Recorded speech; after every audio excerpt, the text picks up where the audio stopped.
સુરતના ઉધનામાં યુવકની હત્યા થઈ। ઉધના રોડ નંબર 9 પર વિકી નામના યુવકની હત્યા થઈ। જૂની અદાવતમાં જાવેદ નામના યુવકે હત્યા કર્યાનો આરોપ લાગ્યો છે। હુમલાખોર જાવેદને પણ ગંભીર ઈજા પહોંચી। મૃતક અને આરોપી એક જ વિસ્તારમાં રહેતા હતા।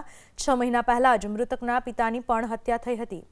પિતાની હત્યા બાદ પુત્રની પણ હત્યા થતા પરિવાર શોકમાં ગરકાવ। ઉધના પોલીસે સમગ્ર મામલે તપાસનો ધમધમાટ શરૂ કર્યો છે। આ વિશે વધુ માહિતી આપવા સુરતથી અમારા સંવાદદાતા જોડાઈ ચૂક્યા છે ફોન લાઈન પર। કયા કારણોસર વિકીની હત્યા કરવામાં આવી, કોણ હતા હુમલાખોરો, શું જાણવા મળી રહ્યું છે હત્યાને લઈને?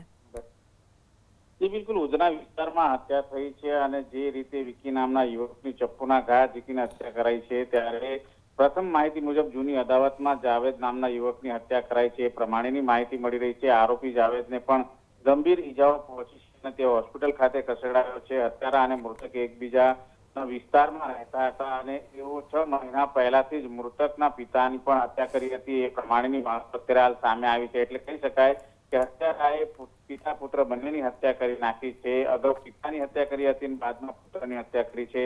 મૃતક વિકી પરિવાર એકનો એક સંતાન હતો અને પિતાની હત્યા બાદ પુત્રની પણ હત્યા કરવામાં આવતા અત્યારે હાલ પરિવારમાં શોકની લાગણી છે। ઉધના પોલીસે ગુનો નોંધીને વધુ તપાસ હાથ ધરી છે। આભાર આપનો તમામ માહિતી બદલ।